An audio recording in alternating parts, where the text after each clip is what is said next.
Amazzi nate gazzeemu okwefuga ekibuga Kampala.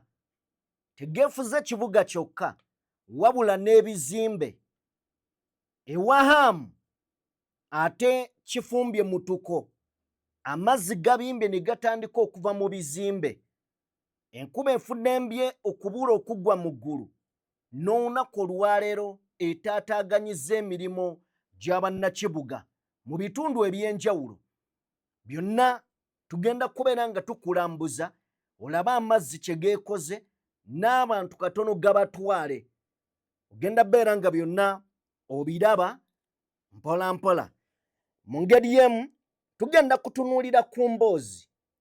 Waliwo emboozi ey'omwami gwe bayise Keith King Mugisha. Emboozi eno nze yantabudde ng'omuntu. Nagirabye jjo ne ŋŋaana okugikola ne ŋŋamba kannindeko nga ndaba ebitagatta bingi. Leero njagadde tujje tugyogereko. Njagala osooka otuwe katambi ako nzije. Baliko omusajja gwe basanze n'emmundu, aliko pisito, aliko emmundu ennene, ebyambalo by'amagye, alina katuziyite ani ezo? Bwe beewuliziganya naddala ababeera oluusi mu bya security mu mpuliziganya, alina passport ez'amawanga aga waggulu. Yasibwako emyaka 12 e Kenya, yasibirwako mu ggwanga erya Brazil. Twagala okumutunuulira Belgium, si Brazil, Belgium. Twagala okutunuulira omusajja ono mwami Monde yaani. Bw'owuliriza emboozi ya Keith Mugisha ono, Keith bakugamba nti mu Uganda abadde atambula nga minisita, ambasada. Yasangiddwa n'emmundu empitirivu, magazini z'amasasi empitirivu, yasangiddwa n'amasasi amayitirivu, yasangiddwa ne buwokitoki buno radio call buyitirivu, mbumpimpi yasangiddwa n'ebyokulwanyisa bya barracks namba. Era yasangiddwa ne passport ez'abakungu wano mu Uganda. Yakwatibwako ne Brazil n'alekayo passport ya Uganda ey'abadiplomat. Bw'abadde ayingiza ebintu bino biyisa ku kisaawe nga ensawo zazitaddeko akapande ak'abadiplomat. Njagala twebuuze, mu Uganda omuntu ayinza tambulamu atya omwaka, emyaka 2, emyaka 8, emyaka 10 ng'oyina n'amaka agakuuma omusirikale mbu ayambadde ebyambalo ebya military naye nga toli wa military, n'ebweru w'amaka ago n'oteekawo ekipande ambasada, ng'ovuga emmotoka ziri ezimenya amateeka ne ku kkubo ng'oyita mu Bugombe ng'ogamba nti minisitule nevayo negamba nti tonenya abasirikale baabadde ayitako kubanga mu security mulimu n'abatambulira mu mmotoka bwe zityo nga naye ddala babyakwerinda. Ate n'ogamba bannayuganda nti munotifying oba mugambe nga ab'ebyokwerinda ku bantu abafaanana ng'ono be mutategeera. Poliisi ogigambye toginenya, naye n'ogamba bannayuganda banotifying nga poliisi. Omusajja ono yaani? Nze nga mpuliranga emboozi enzimba obuzimbi. njagala tugitunuulire. Tugenda gikwata kigambo ku kigambo, si byaffe wabula bigambo biva eri omwogezi wa minisitule eno Monday. Kigambo ku kigambo. Omusajja yatuuse n'ababuuza, naye lwaki mulimba? Lwaki mulimba? Natuuka n'omugamba emmundu yafuna etya layisinsi. Njagala ompe katambi ako. Immigration mulekera okulimba abantu now live camera. Forged headed papers, you can say it is a pistol and it is not a fake one, it's a real pistol which kills. Why don't you give them my license? It must have killed some people. Gwe wulira omusibe gwe bakutte ne balakisi y'ebyokulwanyisa bw'agamba ayogerera ekitongole nga n'ab'ebyokwerinda bonna weebali awo. Amugambe mulekerawo okulimba, aba immigration mulekerawo okulimba. Ono n'akugamba nti emmundu eno ya ddala. Etta n'okutta. Omusajja n'amubuuza, lwaki mwagiwa layisinsi? Ekyo takizzeemu. Emboozi eno yannemye okutegeera olunaku olwajjo. Ekigendererwa kyange okukola emboozi eno si kuwakanya kitongole ne kwebuuza bibuuzo oba oli awo nga be baatunnyonnyodde obubi banadda ne batutereeza. Emboozi endala ze tulina abantu 13 basimattuse okufa era tugenda beera nga nabo tubakuwa osobole okubeera nga obategeera. Wabaddewo obunkenke wakati w'abayimbi babiri, Palaso ne King Saha Semanda Manisuli, era nga obutabanguko buno ku bombi abaabubaddemu teri akugamba kituufu wabula buli omu agamba ono ye yannumbye. Tugenda beera nga tulaba emboozi eno sobole okubeera nga tubaako bye tutegeera. Mu ngeri emu waliwo akwatiddwa ku CCTV kamera wabula ababbi bo babba bulijjo. Ne ku luno no ye bagamba nti ayambadde na t-shirt ya NRM. Anyway, ne tugenda beera nga tumutunuulira mu ngeri emu. Betty Nambooze agamba nti bagenda kutwala etteeka erya sovereignty bill, bagenda ditwala mu kkooti. Okusookera ddala bagenda kuwaabira etteeka lyennyini. Kinajjukirwa ti amateeka mangi bannamateeka bagakyalenjinze mu kkooti ne gavaawo nga ne Mwami Museveni yali agateekako omukono. Lino linaavaawo. Tugenda kujja tuwulire Betty Nambooze. Omukyala gwe twakulaze olunaku olwajjo eyamizisa omwana empiso ezitunga engoye 46. Omukyala ono leero bamutuwadde mu kifaananyi. Emboozi eno tugenda beera nga nayo tugikuwa osobole okubeera nga ate ogimanya. Zikiriza nkolemu bwe nti katono nnyo Shamimu Malende abantu bamutwala speedi ku mutimbagano. Kanzije. DPTV Uganda, Dawn People Television. Shamimu Malende byakola byeyogerera ffe tweyogerera tukoze ki olwekyo mwe bannayuganda bannakampala bakama baffe era tulisiko bye tubatukoze ki n'olwekyo njagala okwongera just okubakumya mpozi nkozesa omukisa guno nange okubeera nga nsaasira obufune bwonna buli omu bwatuusiddwako n'okubirwako ddala muganda waffe mukwano gwaffe ate onaleba munnaffe nali nsavinga naye mu palamenti wewaawo saasobola kubeerawo ng'omuntu naye tusaba Allah omwoyo gwakoleki twebaza Allah nti at least kusayidi emu ate temwayaniriza mulago gwa mulala ate mu bbanga ery'eddeki entono. So twebaza Allah kuba kyali abalamu ate ne tumusaba ne kwabo batugenzeeko Allah abenenga abasaasira ebyabasobako.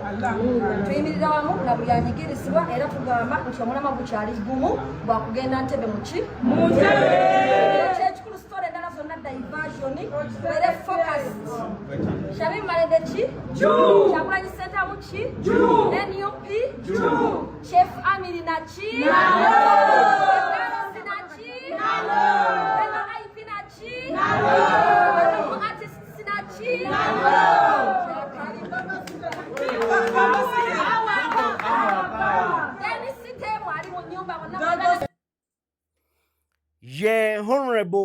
Shamimu Malende bwatyo yakomyewo olunaku lwabadde lwajjo, emboozi twagikuwadde, era olunaku olwaleero asinkanyewo ku ttiimu ye oba ttiimu y'abantu be abawagizi be, bwe batyo ne bagendako ewa Chief Amiri okulya ku kimere gy'asinzidde oba oliawo okubeera nga ayogerako eri abantu.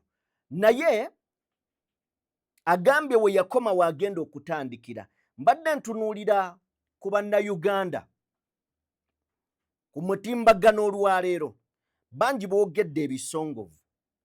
Gye ndabidde n'omwami agambye nti Shamimu Malende akomyewo kulayira addemu alwale. Eŋŋamba abantu bano nga lwe yakikola ddi. N'agamba temujjukira yagenda yakomawo okufuna kaadi ng'omutwe agusaze alinga mushawurini, babayita batya? Ligambye litya likweze. Mbu ng'omutwe agusaze akabumba alinga babayita batya? Abo Buddha. Mbu ng'alinga Buddha. Naye omulira abantu bakuma gwaki omubaka kakola omulimu gwe akomyewo. Aya naye wanene kamutanda n'amala okulayira n'addamu n'abula. N'amala okulayira n'addamu n'abula, we mumulabira mumutwala n'ambazzi. Naye ye Kazibwe Bashiru twamukola ki? Naye ye Kazibwe yasirika busirisi. N'abiva. Bannaye mwekoze ebintu ababaka. In fact, Kwezi agambye nti era abalonda opposition n'eŋŋamba Kwezi kyakola takitegedde. Kati nti Shamimu Malende mubi nnyo okusinga abayisizza aba NRM abayisizza sovereignty bill. However, nga Shamimu Malende tuyinza obutakkaanya naye oluusi ku bintu ebimu, naye ayina we yeekwasisa nti ensonga za bulamu. Bagamba asiika obulamu tassa mukono. Kitegedde ne kakati ndowooza kuba NRM abaabaddewo ne bassa kimu ŋŋankuyega etteeka liyite ng'emitwe miramu weebali bassa nga n'abamu babadde baliwakanya etteeka olw'abayise ewa mu ofiisi ya Ssaabaminisita ne bavaayo nga bagamba tukkaanya muzeeyi atusomesezza mu tteeka tulitegedde. Anyway, kanve mu lulotto mbaanirizaako bassebo ne bannyabo, buli omu gy'osinziira okubeera ng'otugoberera, abali mu bitundu by'ensi eby'enjawulo mwebale nnyo, mwebalire ddala kubeera nga mutwegasseeko akawungeezi k'olunaku olwaleero. Kye mukola kya muwendo era njagala kugamba ntojjanga okwo. Vidiyo gimpeere like eyakatwegattako mukwano gwange, genda maaso n'okubeera ng'ate osubscribinga. Buli wowa vidiyo like kigiyamba okudduka era information nesobola okubeera ng'etuuka ku bantu abalala nabo ne basobola okubeera nga bagiraba. Wenkusabira ogirayikinge. Njagala kutegeeza ku mukutu gwaffe omulala ogwa DPTV Uganda 2 gwaffe. DPTV Uganda 2. Genda ku YouTube yo osachinge DPTV Uganda 2 ogenda kubeera ng'ogulaba. Emboozi gye ziri ne documentary gyeri twagiteekayo. Genda ogirabe, subscribinga, omukutu nagwo gukule. Kale nno ayagala okwogera naffe osobola okuyita ku namba y'essimu eri ku screen yo, eyo gy'olengera mukadde kano eri ku screen yo, osobola okubeera ng'oyogerezeganya naffe. So ng'ate gw'ayina ebizibu nga bikuyinze, owulira weenyiye, owulira bikutabuseeko, njagala kusaba noonya Sheikh Ashraf, musomi ate mulombi wa dduwa. Munoonyeeko muganda wange asobole okubeera ng'akuyamba. Ebizibu ebyo tobyesigiriza mwana wa maama. Tokera ku makya noga nze n'ebizibu nabimanyiira. Ensi ekuleka. Noonya Sheikh Ashraf. Mu ngeri emu ayagala okuzimba n'ayagala okuddaabiriza. Abandiga Construction Solutions bano bakugamba nti ensonga baagitereeza, ensonga bagikolera ddala bulungi nnyo, banoonyeko ku namba yaabwe gy'olaba ku screen yo esembyayo 222 basangibwa Lweza okuliraana Nikan Resort Hotel bakubireko. Katugende mu bigambo nga we bizze nato olunaku olwaleero. Kakati twakulaga emboozi wano olunaku lwabadde lwajjo.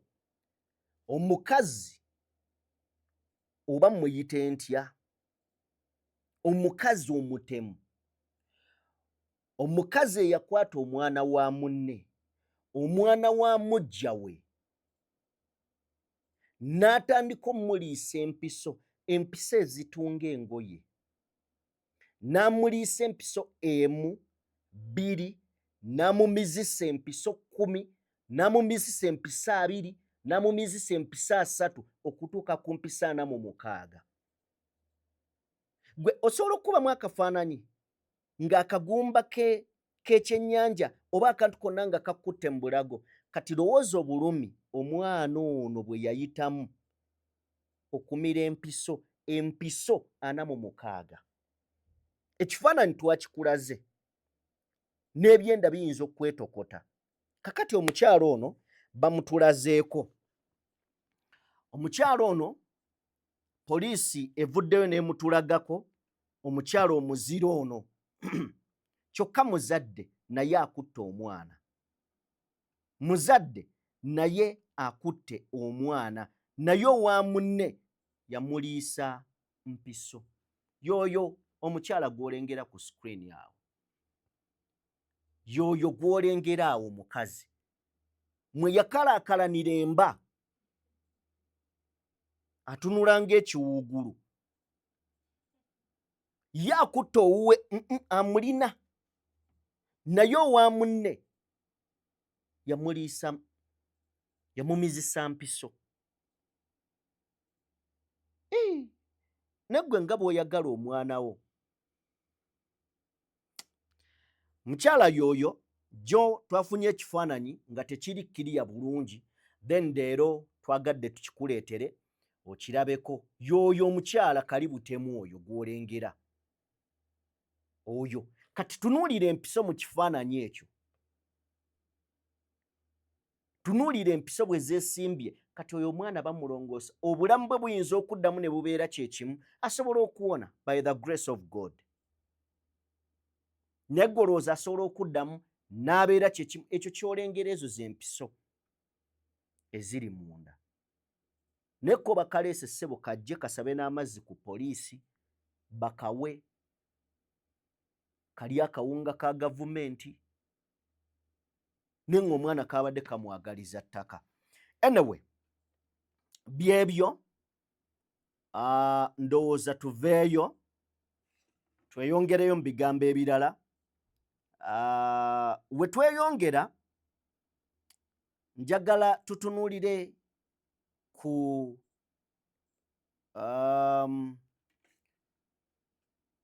bantu 13 abasimattuse akabenje. Nga bw'olengera awo abantu 13 basimattuse akabenje Dekabusa. Yes. Taxi eyo gy'olengera, taxi gy'ogenda mu maaso n'okuba nga wekkaanya Munnayuganda, abantu 13 be basimattukiddemu awo. Okufiira mu kabenje akagudde ku luguudo oluva e Kampala okudda e Masaka wakati wa ssaawa nga 2. Ssaawa 2 poliisi esanze akaseera akazibu ddala okutema okuggyamu driver abadde agivuga. Kyewuunyisa nti bw'ogitunuulira mu maaso wali osobola okuzzaayo katono producer. Katono nnyo bw'otunuulira mu awo posing awo ne bakugamba nti temufudde yadde omuntu n'omu, oyinza n'okyewuunya. Naye tewali yagambiddwa nti afudde. Ne ddereeva bamutemyemu butemi. Era abadde awaŋŋamidde nga alemedde munda mu byuma by'emmotoka. Then oluvannyuma bamuggyeeyo, emmotoka poliisi n'egitwala, takisi eno etomereganye ne forward. Etomereganye ne forward namba UA 985 AM ebadde etisse omusenyu ng'eva e Masaka okudda e Kampala. Takisi ebadde eva Kampala edda Masaka, then nga forward eno eva ate Masaka edda Kampala. Temuli afudde. Ke kabenje ako kama mulungi era waleme kubeerawo afiira ddala. Eyo naye tuveeyo tugende eri Amataba. Olunaku olwaleero ne bannange Kampala mumanyi no Kampala ali Kampala ntobazi. Kampala ntobazi. Nabadde naani mu kibuga awo. Nabadde ne Vicky. Ne tuyita awo nga bayita ku Shoprite but side zeeno nga waliwo awo omwala gwe bali mu kkola, naye omwala nga wansi ogulaba oba waliyo n'ensulo nga bumba ekiraga nti Kisenyi kyennyini. Kampala Kisenyi ntobazi. Naye ntobazi eno abakulu mwe basonseka ebizimbe we bigenda we bitagenda. However, biyinza obbeera nga binyumye naye ng'ate temukoze miwaatwa amazzi we galina kuyita. Olunaku olwaleero ekyo kye kibadde mu kibuga. Gwe wenna atulaba ekyo kibadde mu kibuga. Amazzi enkuba etonyedde n'akaseera akawezeeko, etonyedde eddakiika ennungi nga 30 n'omusobyo naye nga yaddala. So abantu batandise oyisiŋŋanya n'ebyabwe mu maduuka. Waliwo abatunda engoye bo babivuddeko. Amazzi gatandise okubeera nga gayita mu bizimbe nga bw'olengera awo kubadde kubaka bintu. Kino tekimpitako ne kino tekimpitako. Olugoye lwange olwo oluzzeeyo lwange dami. Kampala buli omu n'awanika ebintu bye. Emmaali y'abantu nnyingi efudde. Emmaali y'abantu nnyingi efudde. Nga bw'olengera abakyala abo amazzi gabadde gayinza n'otwala omuntu. Tulabyeko abapiki nga bazipaakinze, of course oba tolina kyakkola. Amazzi gano ki ekiyinza okukolebwa mu Kampala? Olowooza ki ekiyinza okukolebwa mu kibuga amazzi gano okulaba nti gaggwaawo, okulaba nga tegaddamu kukosa bantu? Ndowoozayo gavumenti ekola etya?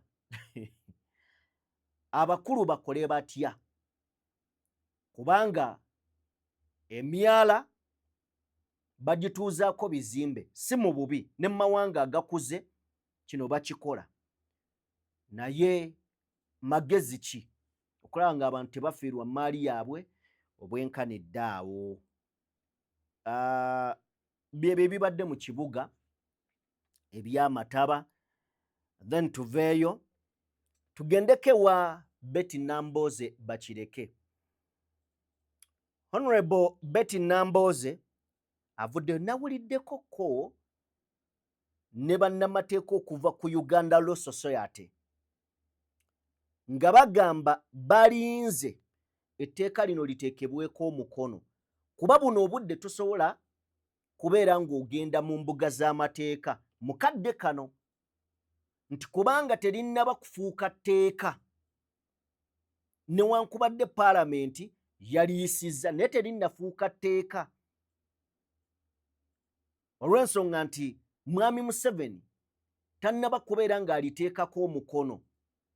singa anaaliteekako omukono bw'ati awo lijja kuba lifuuse etteeka kati tosobola kuwaabira tteeka nga teririiwo wadde paalamenti yayisiza naye terinnaba kuteekebwa mu nkola kati aba Uganda Law Society baavuddeyo jjo ne bagamba balinze singa liteekebwako omukono bagenda ddi-challenginga mu kkooti kubanga amateeka mangi agachallengingiddwa nga mwami Museveni amaze okugateekako omukono amateeka nga Computer Misuse Act n'amateeka amalala awo kati Betty Nambooze naye avuddeyo n'agamba nti etteeka lino bagenda kulichallenginga nga ddyo ng'etteeka n'ebirala byayongerezaako sooka omutuwe simanyi oba naalisayininga ng'Olwekumi terunnabaawo naye kale katugambe nti ekiro kya leero balikubye mu gazeeti enkyali alisayininze agenza okugenda e Kololo okulayira nga lyafuuse edda tteeka naffe tugenda kumalira mu kkooti etaputa ssemateeka tugenda kuwawaabira etteeka lino nga tuwawaabira bino tuwawaabira etteeka lyo lyennyini nyene tuwaabira n'enkola mu engeri gye lyayisiddwamu yabadde ya kimpukumpuku yabadde ya kiyaaye yabadde ya kifere ogenda okulya buli tteeka lyonna erifuga entesa za paalamenti baliyisizaako ekiteeso nti ligobwe buli tteeka erikugira paalamenti okukola ekituufu baliyisizaako ekiteeso nti ligobwe obwedda mwami Obuwa gwe mulimu gwe yakoze ndeeta ekiteeso etteeka gundi eritugaana okukola bwe tuti tuligobe etteeka eritugamba tubale bulungi nga tulonda tuligobe etteeka eritugamba nti tumale genda kusoma bitabo na bituleeteddwa tulyoke tujje tuteese nga bituteesaako tubimanyi tuligobe buli tteeka lyonna baaligobye teriyo kkooti ejjaku ebyo ebintu ebimu bye baakoze kkooti yabisalawo dda musango gwatogikwatako kyasalwawo nti singa etteeka olikyusiza mu makkati oddamu butono oyita bekikwatako n'ekyo ekipya kye wakyusiza ne bakikubaganyako ebiki n'ebirowoozo ebyo byonna tebaabikoze sipiika ye yennyini yagoba wano lipoota y'ekitongole ky'ennyonyi nti kubanga yasomolwa eno lipoota yasomoddwa nekubwa ne mu mpapula z'amawulire nga tennasoma mu paalamenti sipiika yagambye nti etteeka lirabika ligamba nti bw'aba sipiika yagisomodde ogwo si musango ng'ate ekyo etteeka terikyogera so etteeka lino lyayisiddwa mu bumenyi bw'amateeka ate nalyo lyennyini limenya ssemateeka n'olwekyo tugenda liwawaabira mu biti bya mirundi ebiri nyinza okuba nga Nambooze sinze n'agenda mu kkooti naye ngamba tugenda kuliwawaabira nga ntegeeza abo abalowooza nga nze nti etteeka lino lyakoleddwa bubi waliwo ababadde balowooza nga nze nti twewe obudde tumale okwebuuza oba waliwo obwetaavu bw'okukugira abagwira okweyingiza mu bintu bya Uganda twewe obudde tukole risaaki emala tubuuze ku buli gwe kikwatako paalamenti ekole mu ngeri etali ya kiyumba naagwa tugende tulabireko n'awalala tukole etteeka eryanukula ekizibu so si okukola etteeka nga tugambye nti lyabwetengereze so nga tteeka lyakugamba bannayuganda nti musirike temubaako kye mwogera babuulire basebo ne banyabulire etteeka buli muntu yenna wansi w'enjuba n'abo ababadde awo nga bakuba enduulu nga baliyisa lisobola bulungi nnyo okukusibya kyetaaga bwetaazi kukeera nga tokolagana n'abali mu buyinza nga bo bajja bagamba nti oteeberezebwa nga bwe bakwata faaza ennaku ezo ti faaza oteeberezebwa nti sente ze wafunye zaabadde ziva mu bazungu ti era wabadde ozirese kuseketerera ki gavumenti ng'olwo basiba w'oliwoleza kooti eryoka egambe nti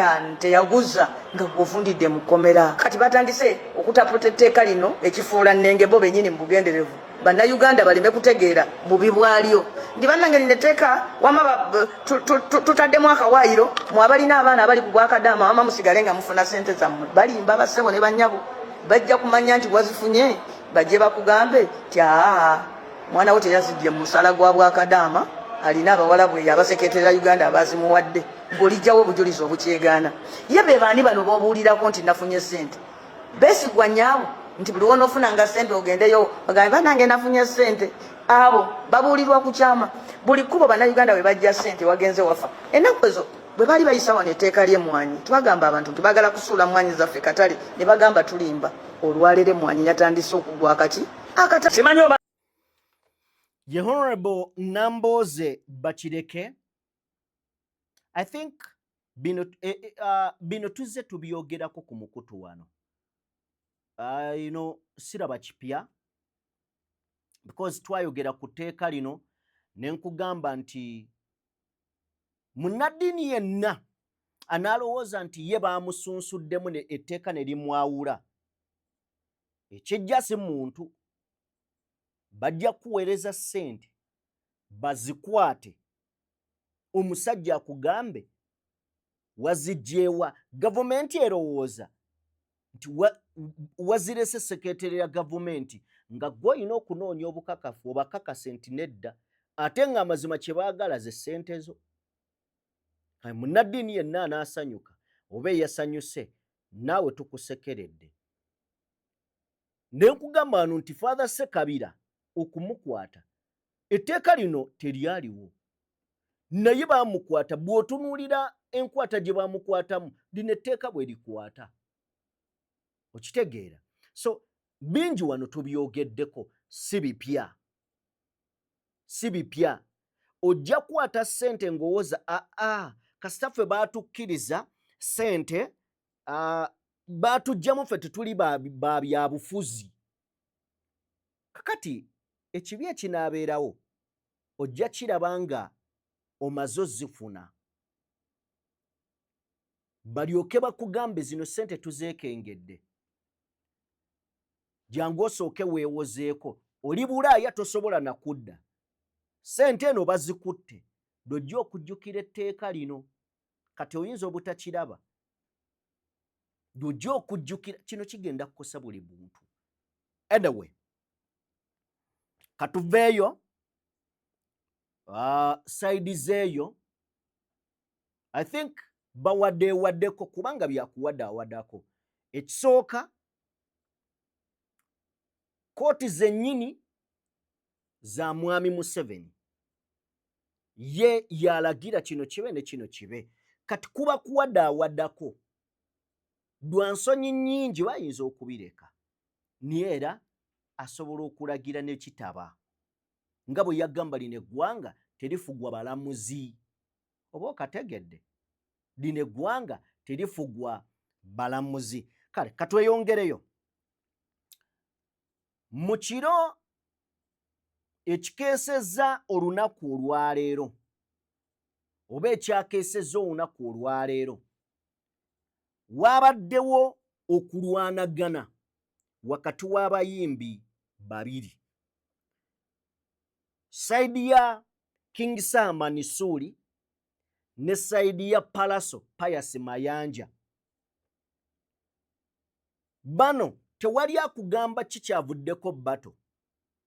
Buli omu akakasa nti ono ye yannumbye. Palaso agamba King Saa yamulumbye ng'akutte ne Jambia. Palaso agamba ti King Saa ayagala muttira ki. King Saa agamba ye muntu wa ddembe era yasanze bano basazeeko emmotoka ye, ate Palaso akugamba emmotoka yabadde yiye. Ekituufu kye ki? Katusooke tuwulirize enjuyi zombi. Enjuyi zombi tugenda kusooka ne King Saa, then tujje tufune saidi ya Palaso tulabe. Baganda bange eggulo nafunyemu embeera nga ngenze ku Supremacy okukola. Nagenze okwagira kyali wange Scorpion, MC Scorpion, nva ku stage okuyimba nga Palaso ne group ye bawambye motoka yange. Bayina abavubuka, bayina emmundu, bayina ebyambe, bayina ki. Mukusooka n'embirowooza nti byakusaaga. Bagayini bakulira ddala effujjo batandise okukuba abaana bange. Polisi teriiwo kutaakiriza mbeera. Ffeffe nnyini tetuli bakozi ba ffujjo. Bataddewo embeera enzibu naye nze nabagamba nze siri muyimbi wakolako ffujjo ffe ogende mugeze mulikolakola ku bayimbi. Nze siri violent. Ebbanga lyembaddewo mumanyi bulungi. Palaso ninako obuzibu. Ne mutuuka n'okuwamba emmotoka yange. Mugitudde ku ngulu, mugyetoolodde.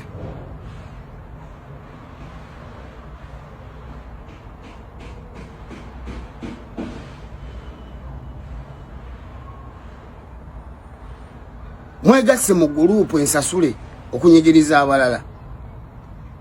Naye nze nabagamba okujjako nga munzise. Isiri muntu wakusanga kolako ffujjo ffa. siri mukozi wa fujjo era embeera mwagirabye yabaddewo nti obudda nze ntaakiriza temukuba baana abadde mujjavaawo n'emirambo abantu banyivu fe tulina abantu basobola tulwanirira naye mmwe mwegasse n'ebikoosi ebikola effujjo e Kampala munsange nange eyitakyaliwo mwe nange munkoleko effujjo. Oye King Sir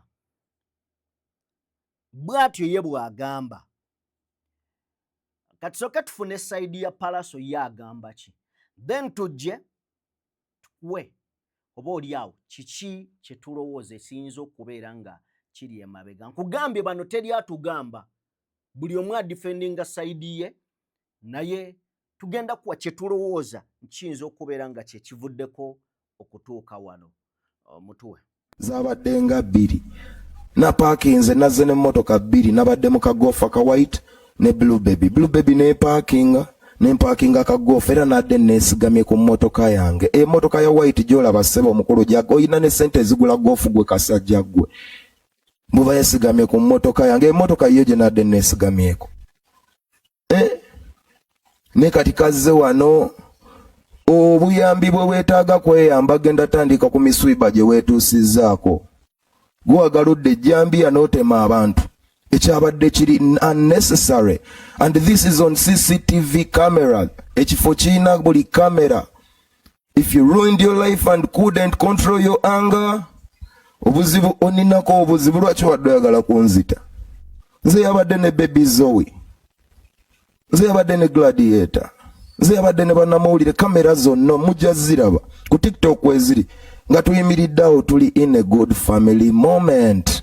Akakasajjako omukyala ako ne kajja n'obuvuyo bwako tetwazze lwana blood nze nenzijaawo olwana nga kyenzizeeko abo boolina abalimi b'amayirungi gye mubeereyo si balwanyi boy ffe twazze kukiwagira Scorpion man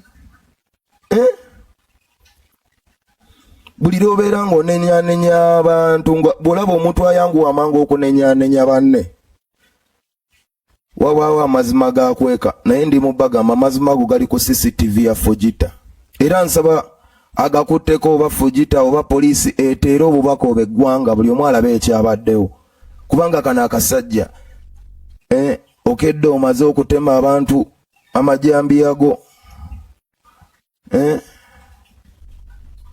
kyangu nnyo okugil tripping nga osobola okuwangula okufaananya omuntu omulala ng'omusiro oba yakoze omusango ng'omusongasongamu engalo naye togenda kusobola kukyusa kyabaddewo ate kiri ku kamera ez'abantu n'eza poliisi togenda kikyusa obudde bw'omala ng'oli ku TikTok omanyi nabagamba you talk too much gundi oyogera nnyo wakati g'olinawo leka wakayogere jaku kale bombi obawulidde buli omu alumiriza munne okumutuusaako obulabe buli omu alumiriza munne gwe oyagala kunkola bwoti gwe oyagala kunkola bwoti naye we baabadde kyabadde kivulu kya omwana oyo namulabye ng'afukamira wansi nga yeebaza King Sir but eyo si ye topic. Ekisooka Palaso King Sir ng'omuntu musajja mulungi mu kulwana entalo tazikiza naye olw'abano abantu abamu bempuliddeko bagamba mbu olutalo luno lwandiba nga luva emabega nti King Sir ono azayingira Jose Chameleone kati mu kuyingira Jose Chameleone mbu Chameleone takyayagala kujjayo bwenyi bwe entalo ayina abazimulwanira kati ne twesanga nga Palaso ekituufu kiri nti ayinaako luyimba lukoona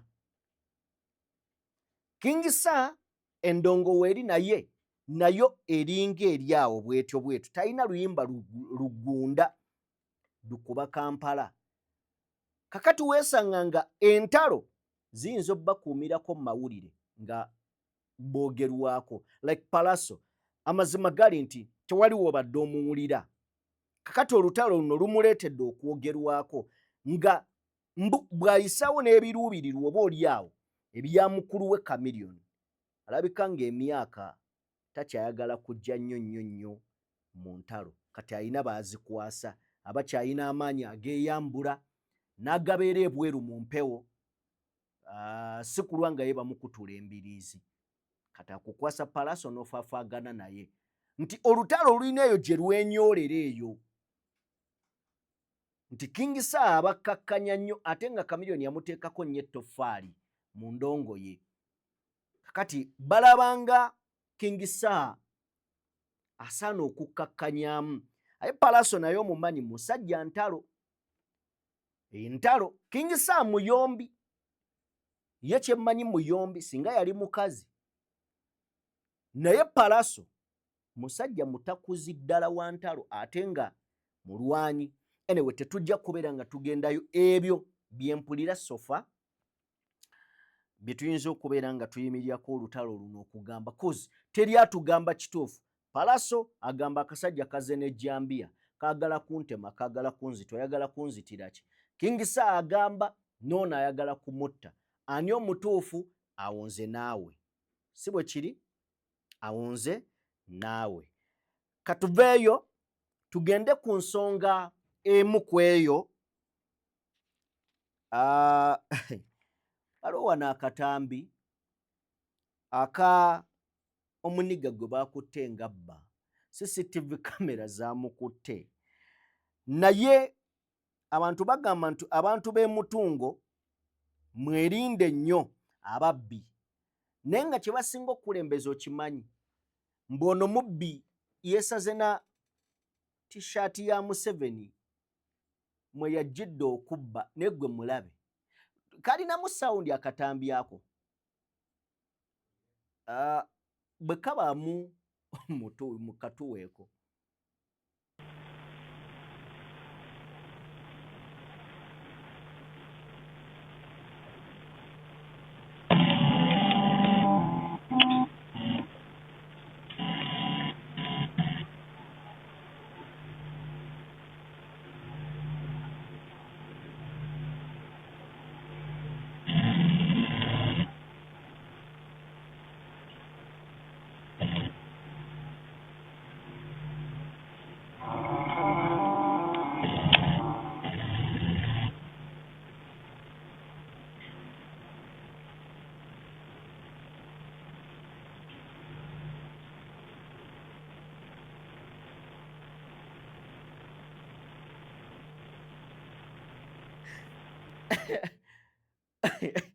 Rasta zo okubba ne talina kyatutendeki Rasta talina kyatutendeki naye ali bulungi nnyo mu kasaati naye baba mwetegefu buli kimu akiina lengero equipment z'akozesa obuuma gye buli emabega azze omunyolo ne gugaana ndabye nga wano waliwo pool table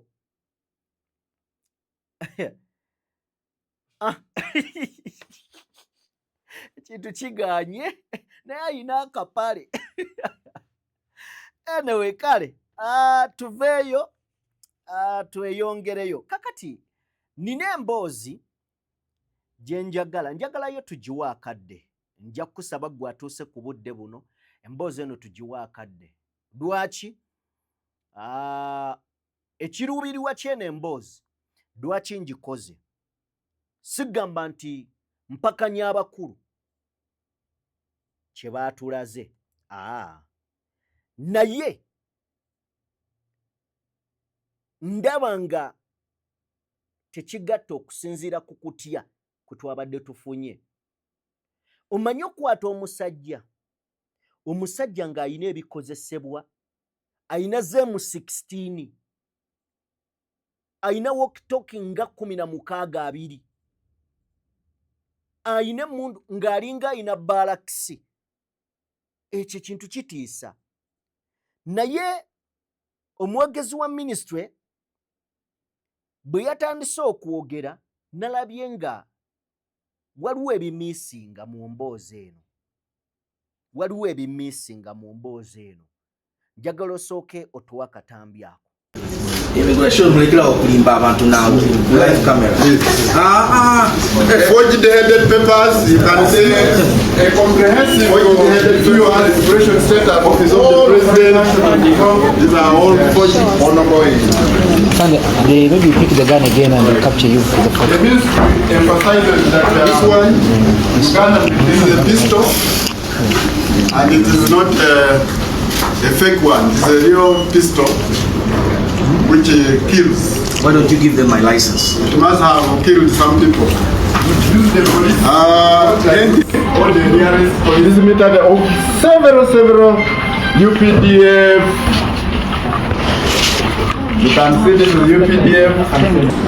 Report them, e-vigilant, regarding civilians using sirens and attire that are similar to military wear. And then, of course, the second one, report drug activity. Use the police hotlines or the nearest police station to report suspicious foreign or local networks. We see several of these people in where you stay in residences. They are putting on military fatigues, they are putting on military shoes, and they're displaying sirens on their cars, but they're actually not security people. Such people are still in our community where we stay. We have been told it, they have restricted the others from accessing, so be very careful and report any suspicious activity during the day or even Immigration. Emboozi eno yasoose kunkanga n'entiisa. Ne bwe nawulidde omwogezi w'ekitongole Mr. Mundenyi ng'ayogera, then natandise olaba ebituli. And emboozi eno ebyaddala kitiisa. Singa omusajja ono abanga ayina ebintu bino nga biyingiza eggwanga emirundi nga bwe batugamba, kitiisa. Naye nze ngenda kulaga waliwo essimatirira na mboozi eno. Owulidde omusajja gwe baakutte abuuzizza mukulu Mundenyi, amubuuzizza nti omuntu gwe mukutte n'ebyokulwanyisa ebinene bwe bityo, sina binene byokka wabula ebingi ng'eringa barracks, ng'oli awo oyanjula n'akugamba nti aba aviation nammwe muleke kulimba freely, nammwe muleke kulimba. Ekyo saagala okibuuse maaso. Ekyokubiri, njagala singa oba olabye omwogezi w'ekitongole bw'abadde ayogera nti emmundu eno gy'abadde akutte namwe ekola eyinza n'okutta omuntu.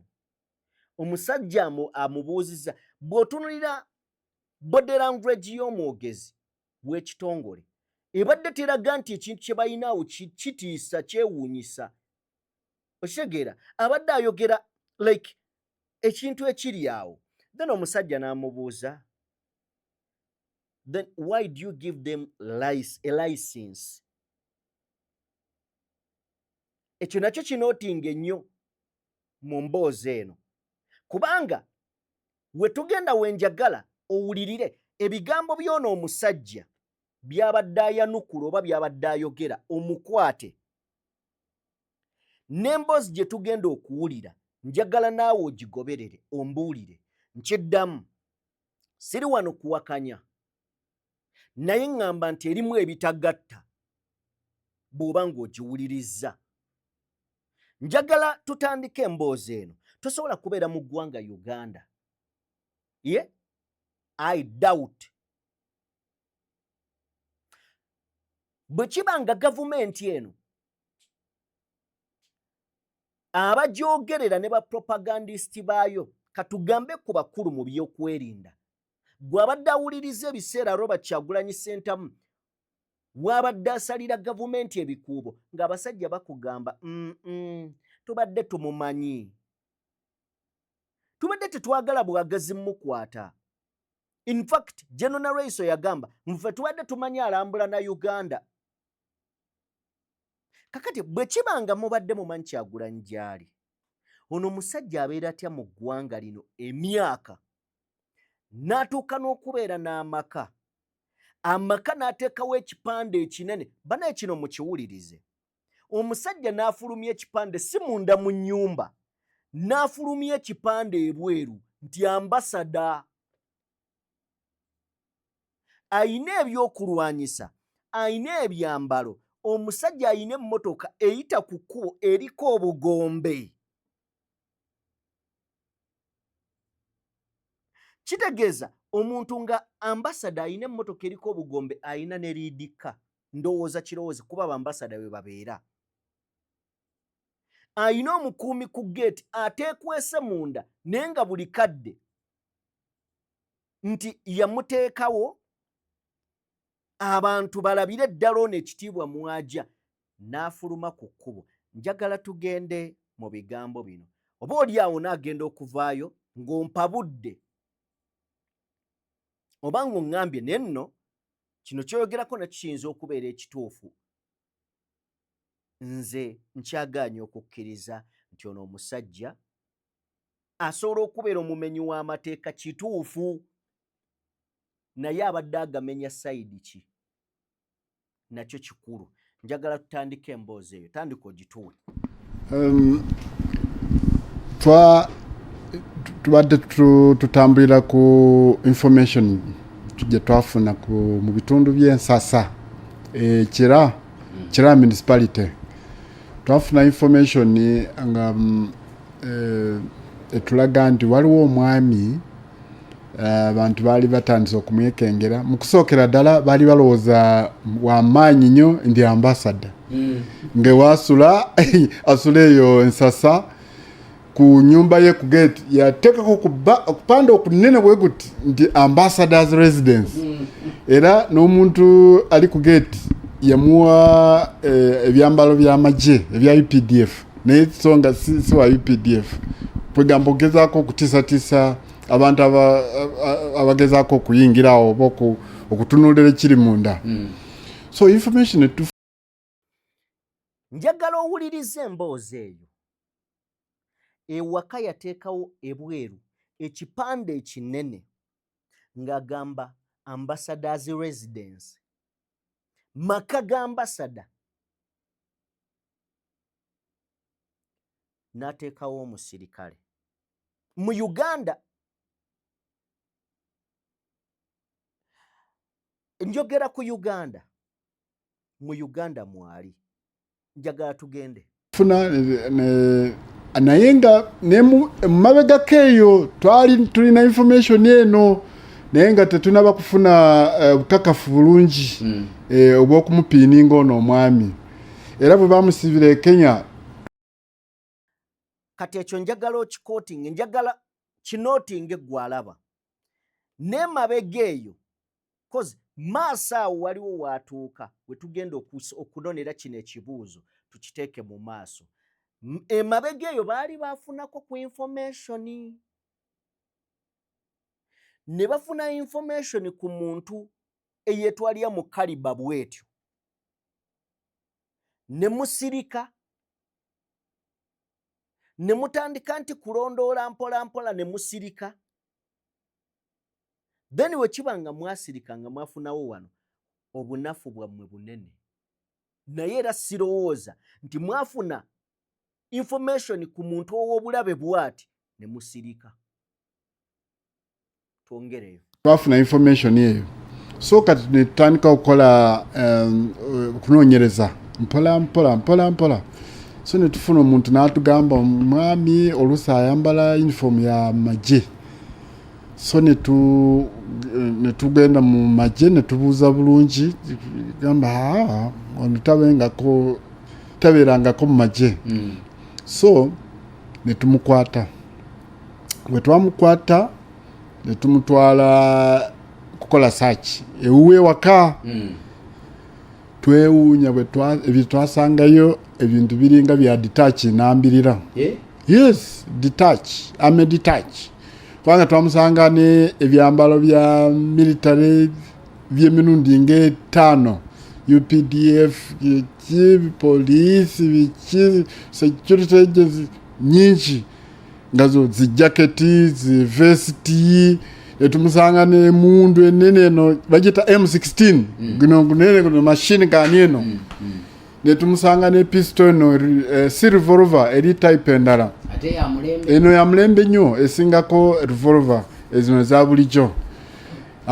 Netumusanga ne IDs eye Kenya, eye Nigeria, netumusanga ne passport eye Uganda, passport ye Seychelles, passport ye Swaziland, passport ya UK, passport ye Belgium, passport ye Brazil. Ate zonna nga zona ntuufu.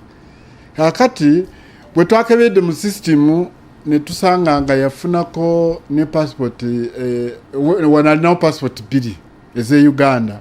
Olwo passport emu ya service naye tetwagirabye ne passport emu ordinary. Kakati bwe twakoze investigation ne twebuuza ku Interpol kwe kusanga information nti omusajja ono bakamukwatira mu Brazil ng'alina ebiragalalagala byatuteyo. Kakati bamukwata mu Brazil ne bamutwala ku polisi.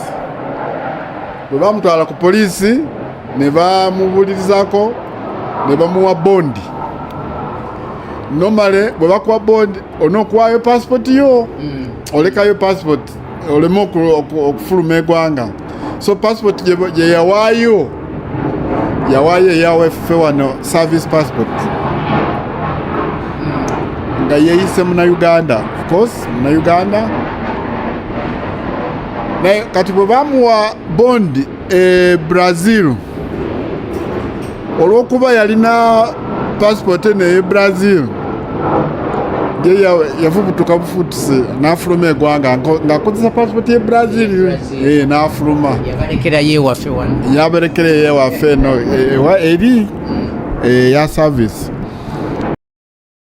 Kakati bw'oba owuliriza passport z'omusajja ono zonna zaali legit. National ID zonna ziri legit. Ne mu passport ayinamu n'eya service. Service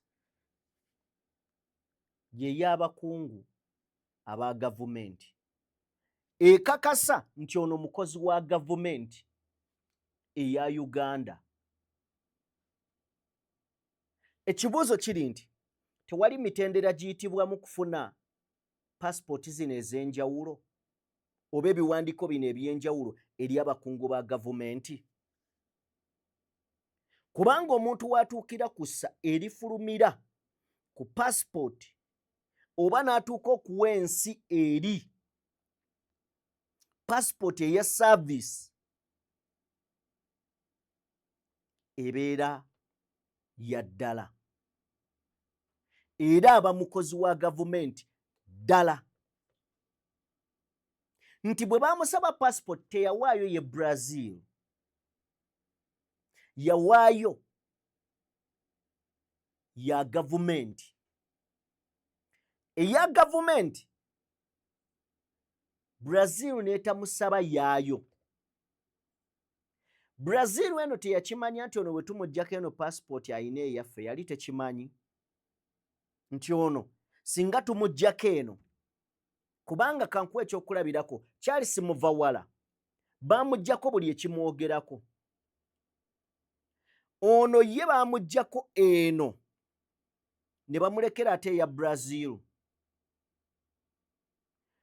Era tewabeerawo check-in ne check-out ku airport okusinziira ku basajja we bali ennyo strict ku nsonga zaabwe. Ono yakozesa yalekayo eya Uganda eya service ne bwe yali adduka e Brazil n'akozesa eya Brazil n'afuluma Brazil. then awo nawo waliwo ebibuuzo. Brazil yali tekimanyi nti ono alina passport yaayo.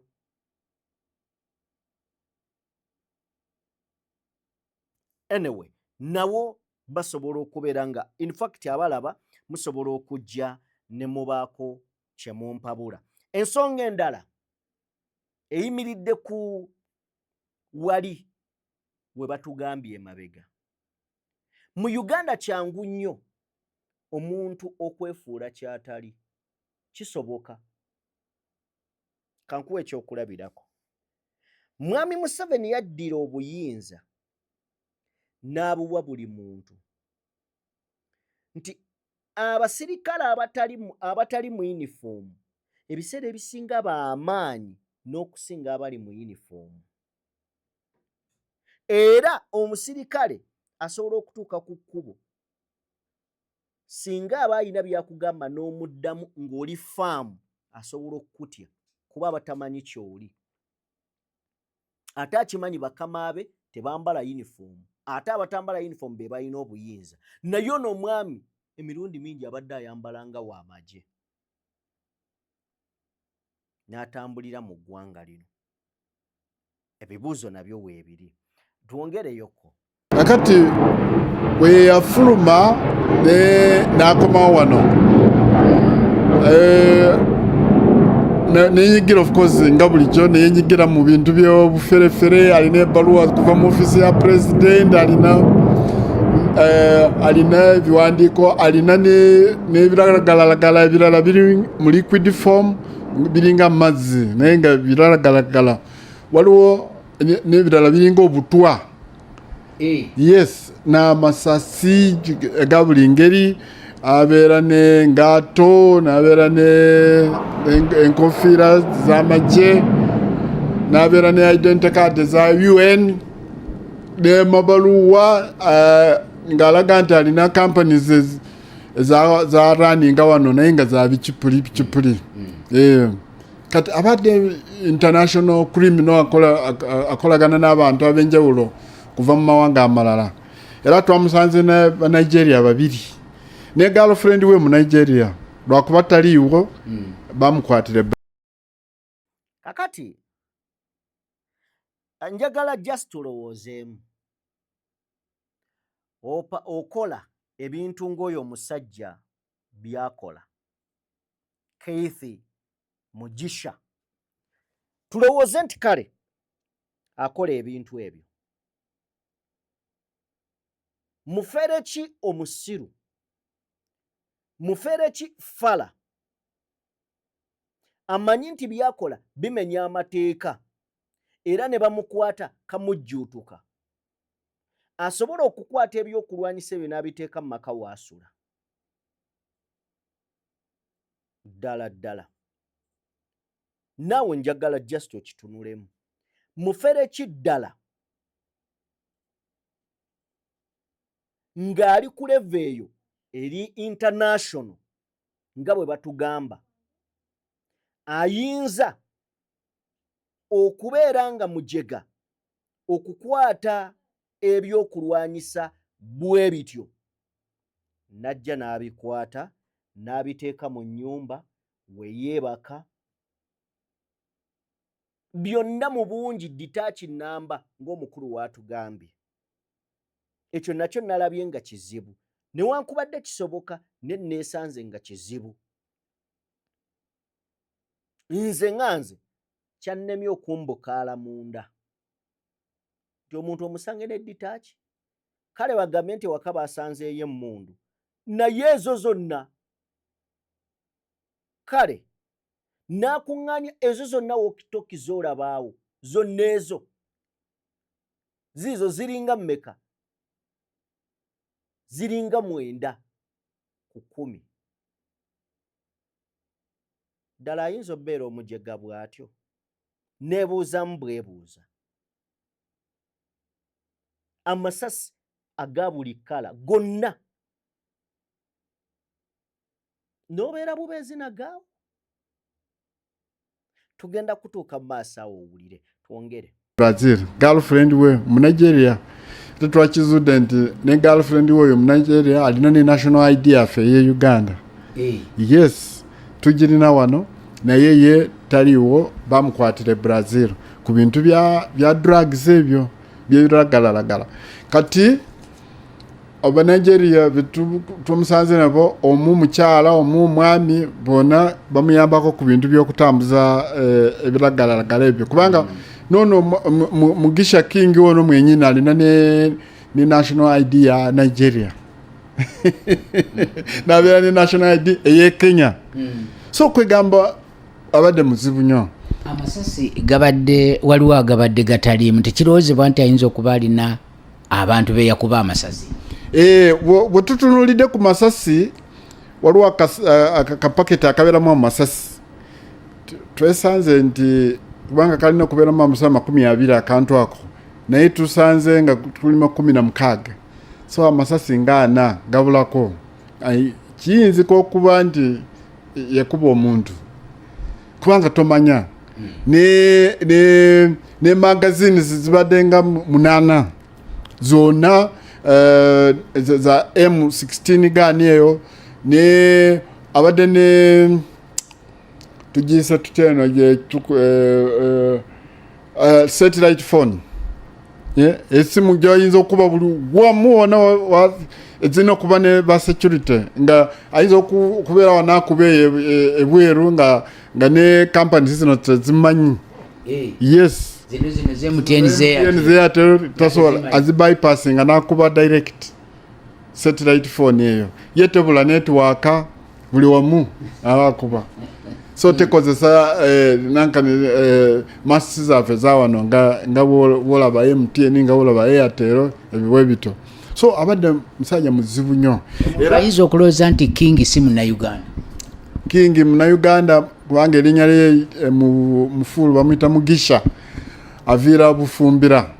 Waliwo egombola baliyita Gasiza mu district y'e Kisoro mwasibuka era nenga akulidde muno mu Buganda muno mu Kampala yakolera obuferefere bwe. Era bw'omusanga ali confident nnyo ayogera n'amaanyi omusajja mugumivu bulungi bw'omulabako oyinza obutamulowooza n'oleza mu bintu bino ebyekiferefere.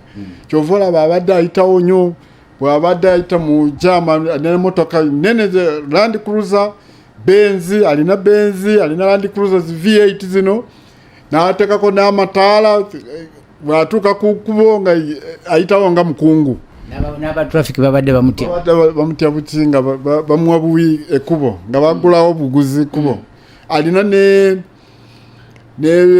ebintu by'okubitambuza kuva bweru okuyingira wano abitambuza tebabicheckinga ku airport kubanga abadde yateekako kataaga ka diplomatic mail.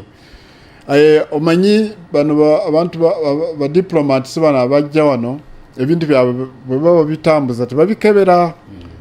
Kati naye abadde yakozesa loophole eyo nti ensawo yegitaginga diplomatic gy'abakungu aba UN abo ate oba alina ne national ID ya UN alina CMC ebiri nyingi akyusanga bwayagala ate nga ziri genuine. N'abeera ne passport ez'ensi yonna. So ye walaga wakwata passport bw'amanya ndi kati ngenda Seychelles nga akozesa passport ya Seychelles. Bw'abanga alina diiru e Kenya akozesa national ID ye Kenya.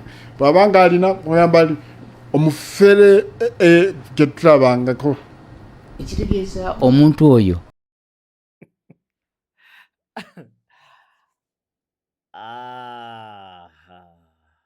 kakati kituufu omufere gwe batalabangako naye nze ndowooza baali bamulabyeko. Emabegako bwe mbaseerabidde mwaka guwedde oba 2024 waliwo omwami gwe baakwata ab'amagye era nga ali mu magye ng'alina ne ranka ng'era ne ku mikolo egya gavumenti egya mwami Museveni agenda ne bamukwata nga bagamba nti abadde afera. Bwe nalabye emboozi eno nazzeeyo ne nzijukira emboozi eri naye ate ne mpuliriza nnyo eno nti abadde n'amamotoka ag'enjawulo ng'ateekako obugombe ku kkubo bamutya. Bw'abadde afuluma wano abadde ne passports ez'ensi yonna, bw'aba alina gy'agenda akozesa yeeyo. Kitegeeza mu Uganda security eba teriiwo. Ogani si bwe kiri? Bwe kiba ng'ono mwali mu Uganda tulinamu bameka? Bwe kiba nga ono mu Uganda mwali n'ebyo ebyokulwanyisa ebifaanana bwe bityo, Uganda tebangako n'abatujju. Kubanga bwe kiba nga kyangu bwe kityo okuyingiza ebintu bwe bityo ffe bye nalabye emboozi eno ensooka ne ntya. Ne bw'otunuulira omusajja ng'ayogera ne bano olabira ddala ng'ayogera ne baamanyi, sinakindi nga bayinza okubeera emabega be basinga ne baali nabaawa obuyinza. Era mu mutwe gwange nasoose ne ndowooza ono tabanga yafunyemu bufunyi butakkaanya ne be yabadde akola nabo bizinensi. Tabeera nga yafunyemu bufunyi butakkaanya ne bagamba owaaye bwe ziba nsimbi ozituliddeko nnyo bye tukutumye ogaanye obimaliriza katukusibemu. Katukole ki? Naye mmwe mulabe endeeta gye babadde baleetamu. In fact njagala otunuulye butunuulizi endeeta gye baleetamu Muwanga Kivumbi. Gwe tunuulira endeeta gye baleetamu Muwanga Kivumbi olunaku olwasooka e Butambala ku kkooti. Tunuulira endeeta gye baleetamu Kalookero. Njagala otunuulire bwe baleeta Dr. Kano Kizza Besigye nga bamugye Kenya. Naye gwe laba omusajja asuza ebyokulwanyisa. Gavumenti byetayinaako yadde kirowoozo, byetayina mu pulaani, gwetamanyiiko. Olaba engeri gy'alimu. Ayina n'amaanyi agabuuza omusajja eno yajjawa layisinsi. Omukulu n'asigala nga yannyonnyola bunnyonnyozi. Emboozi eno unless nga banajja ne baginnyonnyola mu nnyinnyonnyolo endala. Ne bw'ebeera ng'eno y'ennyinnyonnyolo eriwo erimu ebituli. Esobola okubeera nga ntuufu ng'eyabadde atunnyonnyola ye yabadde atunnyonnyola obukyamu. Ne bwe kiba nga omufere ono mugezi yayanguwa, alabika yasooka n'abamu n'abatali bafere okufuna endagamuntu empya. Njagala otwongereyo ku mboozi eyo.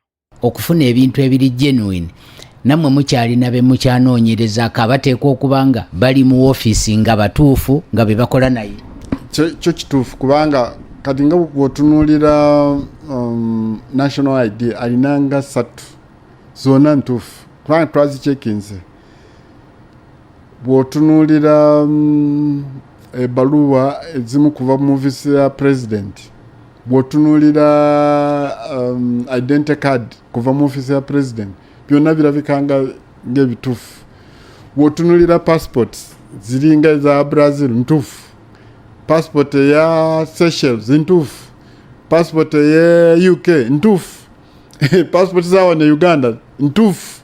So tujja okukola investigation ng'eri a bit wide, tulabe baani bakolagana nabo, ani eyamuwa eno ebbaluwa okufuna national ID alyoka afunireko eno passport, kubanga ne mu system yaffe yajja wano nga masqueradinga ng'omukungu akolera mu ofiisi ya president. So ekyo kyeva mulabiramu ng'omuntu akola mu ofisi ya president ate oba atambulira mu motoka ennene ziriko obutaala ziriko obugombe kwegamba abadde muntu muzibu nnyo okukwata era kwe kukubiriza abannayuganda abali eyo abatulaba nti bwemulabanga abantu bwe bati batambulira mu motoka eziri private naye bwolaba bataddeko obutaala bumwesa obutaala ebigombe ebitiisatiisa munonyerezeko mpola mujje mutuwa information eyo kubanga abasinga obungi bafere so ate tusobola kunenya owa police bambi kubanga batamanyi information eyo kubanga tulina abantu abakola mu gavumenti nga kituufu tebateekako namba za gavumenti naye nga batuufu so kati owa police tasobola kuyawula owa gavumenti n'omufere so nabo basaasira mukubo so kati information eno yeetaaga abannayuganda ffe kennyini wetubeera nga kati ono yeewaddeyo n'atuleetera information eno abeera eyo nsasa agamba naye omwami ono yandibanga si mutuufu n'atuwa information eyo nakugambye wali emabega nti tukwate nnyo ekigambo nti twali twamufunako information ne tugamba katusigale nga tumulondoola okijjukira we nakigambidde kakati njagala tujje wano bakugamba nti munnayuganda ye yaleese information bwe yaleese information nga yeekengedde nti naye ono nga mwekengedde abakulu ne basitukiramu naye mabega ali omukulu yatugambye nti mbu baali bafunako information kakati bwe baba baali bafunako information munnayuganda ono owa bulijjo yaleese bukakafu ki obwabasitudde kuba olwedde baatugambye baali bafunako information kati ono munnayuganda ye yalabye ne yeekengera mu kwekengera najja n'ababuulirako ne basitukiramu ekibuuzo kiri nti yatutte evidence ki eyabakakasizza nti omuntu ono kiikino kyali kuba olwedde yatugambye baamulinako information ne waga kasigale nga bamulondoola era naawo nze nabuzaabuziddwa kakati ne kino nakyo tukitegeere gwe munnayuganda bw'onaalaba emmotoka eriko obugombe oba n'ogenda mu maka g'omusajja si kye bayita okukwata n'osigalayo si kye bayita okukwata n'osigala emabega w'emitayimbwa kuba ggwe bwe kiba ng'owa poliisi amulemye alemereddwa okwa-identifyinga omuntu ono then njagala kubuuza munnayuganda owa bulijjo agenda kwa-identifyinga atya ono era agende amulope lwaki njogera bwe nti mu Uganda kati twakimanyiira nti emmotoka ekuyitako ng'erina obugombe ne kaceere naye akuyitako ng'akuba obugombe n'omuviira kati ogamba otya munnayuganda nti bakubye obugombe wiwiwiwiwiwi jangu ku poliisi oloope ng'abasajja bafuluma mu mamotoka ne bakuba abantu empi nkuba nti obugombe n'olemera mu kkubo then ogamba munnayuganda naye poliisi y'ogisaasidde bambi eba temanyi kati munnayuganda ye amanyi ki emboozi eno nakugambye nga ntandika sigiwakanya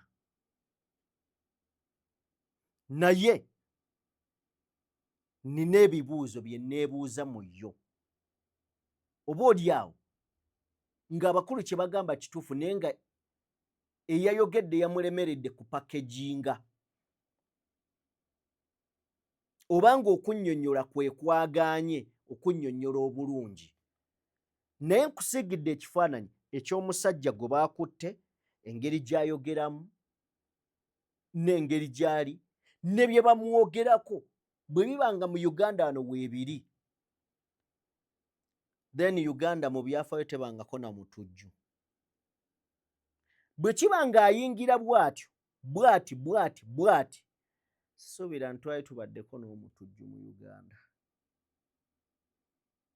Bwe kiba ng'okuyingira Uganda bw'oti byangu, ng'oyo omusajja bw'owulira bwe babinyumya bw'ayingira.